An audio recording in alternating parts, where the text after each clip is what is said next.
Alright, today I'd like to spend a bit of time discussing the gacha system in Honkai Star Rail. Honestly, this isn't just about HSR's gacha, but also every other Hoyo game as well. For some quick context, I'm what you would consider an old head in the gacha space. Prior to any Hoyo game, I played FGO, Arknights, Girls Frontline, Fire Emblem, Dragalia Lost, even Brave Exodus for a little bit, and out of all of them, I still do play FGO pretty religiously. All of those gachas have something in common, and it's something Hoyo lacks in all of their more recent games, and that's what I'd like to talk about today. There's a lot of things I don't particularly care for with the Hoyo gacha system, like how it feels impossible for some characters to get reruns because there's only a certain amount ran per patch, or that it's difficult to get specific 4 stars because there's no selector or any kind of guarantee for them, and also how the 50-50 system feels awful because you essentially lose, which plays into human psychology trying to get you to gamble more.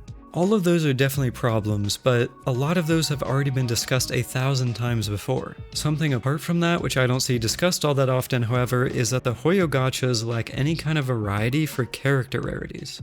Back when Genshin launched with this newer trend, one of the things I immediately noticed was that there was something missing. The 1, 2, and 3-star characters that were really common to see in those other older games that I mentioned earlier. While at first it didn't really bother me all that much, as time has gone on, I've kind of come to the conclusion that those extra rarities not existing really isn't something all that good for the overall health of the games that use this newer system. See, for most of those games, those lower rarity characters are generally easy to obtain units that are there to essentially expand the roster and fill up any gaps there might be in terms of characters and the teams or units that those characters want. Like, when you do a 10 roll and a banner, not only would you be getting the 3-star weapons like how you get them in Hoyo games, but you'd also have a chance to get some other characters essentially as consolation prizes for not actually getting the higher rarity ones you may be looking for. Personally, I've always been a pretty big fan of systems like this, because not only does it make the gacha itself feel a little bit less painful, you'd also essentially be getting something new to play with which feels good on the player's end. It also helps in creating stopgaps for niches that either don't have a lot of units or don't get reruns often until you'd be able to get an upgrade. I think that right there is something that pretty much all of the Hoyo games struggle with. Their rosters get filled out way too slowly because they don't have all these extra characters in them, and as a result, there's really just not enough characters for everything that each game needs. For example, Genshin didn't have a character that truly benefited from the burning reaction until 4.7, despite that reaction being in the game from launch and the Denjo element that makes up 1/2 of the reaction being officially added in 3.0. Another example is ZZZ finally getting its 3rd Ether character added to the game after 5 patches of that game being out.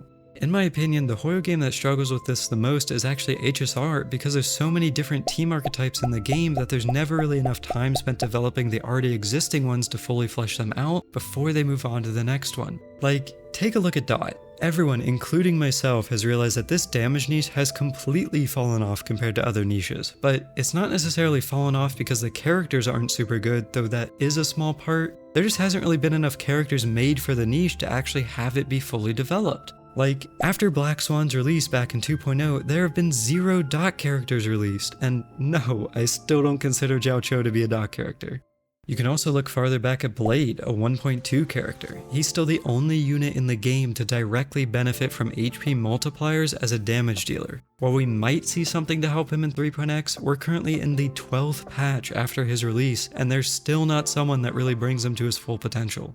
Sure, you could say Sunday helps him a little bit more than Bronya, I guess, but he's still not really made for him, nor is he made for any specific HP manipulation mechanic. All of this makes these games feel like we're just sitting around waiting for that special 5-star unit to release that will fix the problems of those archetypes and niches, but we have absolutely 0 timeline as to when that may or may not even happen. This is why I feel like not having those extra character rarities results in an issue. The biggest thing that these extra rarities give is options. Like, Hoyo could use these units to essentially give players dumbed down versions of stronger characters, but they would be obtainable more early on as their lower rarity. Like, imagine if you just started HSR and your main DPS is still Wind and Hang. If you got a 3-star unit that only does action advancing without all the extra stuff that a unit like Bronya, Sparkle, or Sunday offer, then that can teach the new player how that mechanic works, and then also give them access early on to supports which they might not have on their account otherwise. If Hoyo wanted to test the waters with an HP support, or maybe add something in the game as a stopgap until they have a 5-star version ready, they could introduce that with a low-star unit so that people with units like Blade actually have someone they can work with. If the dot niche was filled out with some extra 1 to 3-star units that all individually specialized in one specific debuff or buff for dots, then that would give players that like dot more chances to play it, or just more choice in how they play their teams currently. Unfortunately, alongside this, Hoyo doesn't even seem to like releasing 4-stars that often, and even on the rare occasions that we do get them, they're usually just there as alternatives or downgrades to other units, like Moze and Hunt March for Topaz, or Gallagher for Lingsha. While that is nice, they almost never expand upon already developed niches, they just slot into pre-existing ones for players that don't have the top-of-the-line unit for them. If we had a system with multiple rarity types, the value of these 4-star units would go up comparatively to the rest of the roster, which could be a reason for them to get more unique roles. Like if we had a 3-star follow-up sub DPS, then that could be a reason for Moze or Hunt March to potentially do something else entirely without having to fill the role of a replacement for Topaz. This would give us more variety in the game overall, and potentially even give Hoyo a reason to actually keep releasing units of this rarity tier, as their value would increase compared to how they feel now. A system like this could also give some less important NPC characters that we meet in the overarching story of the game a little bit more of a spotlight. There's plenty of characters that would fit right into this kind of rarity system, and the units wouldn't have to be super in-depth either. Like, people would understand if an NPC like Scott became playable because he's shown up multiple times throughout the game's story. Shikwe from the Base Luofu, Carmela from the War Dance event, Micah, Siobhan, or Chadwick from Penacony. All of these characters are people that Hoyo has spent time developing, and some of them even have a little bit of a cult following like Scott with all of his memes. But unfortunately, they'll never be super relevant overall because they're relegated to just being NPCs. This is anecdotal, but personally, one of my favorite characters ever in a Hoyo game is actually Jet from Genshin in the Sumeru Desert Golden Slumber and Durja Bilqis questlines. The journey that we went on with her over that quest chain, the character development she had along it, and then capping it off with Subutai's Shadow in the Sands animation from that anniversary's Hoyo fair really just cemented her and her story as one of my favorites across all of the Hoyo games. Like, unironically, my wallet would be in Hoyo's hands immediately if she was ever added as a playable character, but unfortunately with the gacha system being the way it is, unless she eventually gets a full redesign from her NPC version, that'll just never happen.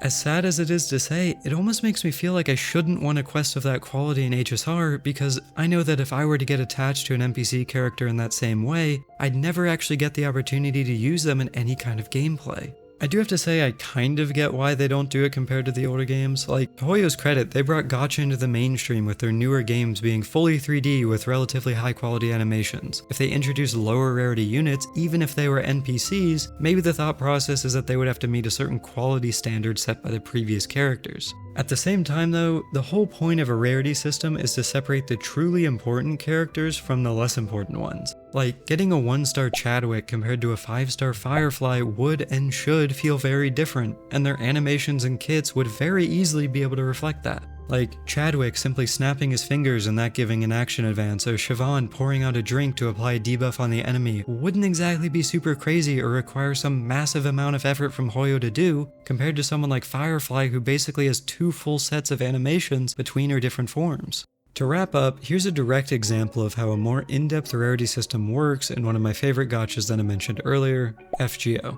On the JP version of the game, there's 430 characters that are currently released. That might seem like a lot, but keep in mind this is a 9-year-old game. Of those 430, 81 of them are 1 to 3-star units, and almost all of those 81 units have a specific niche that makes them usable in some way. Whether it's by buffing a specific type of damage, dealing more damage to a specific type of enemy, or being the lower star equivalent to a higher star DPS, or whatever else, they all have their spot, and that's 18% of the entire roster of the game that's filled out with units like that.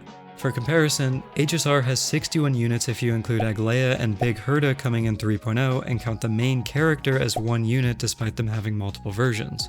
To achieve that same 18% ratio, Hoyo would need to add 13 more characters to the game, which means 13 more potential opportunities to get a unit that buffs up some neglected damage type, or at the very least gives new players some early access to different game mechanics. Personally, I really just don't see a downside to a system like this. There could be more characters to fill out the roster. We could potentially see beloved NPCs like Chadwick from HSR or Jet from Genshin becoming playable. And ideally, perhaps we could even get some development on niches that have been left behind. All this stuff has been in my mind for the past week or so I figured I'd talk about it and get some other thoughts on this. On that note, what do you think about all this? Are you okay with the current character rarities? And if not, what would you change about it? Feel free to let me know down in the comments below. Anyway, that's my rant. As always, thank you very much for watching. Subscribe, join my Discord link down below if you want a place to hang out and chat, and if you haven't already, maybe give my other videos a shot too.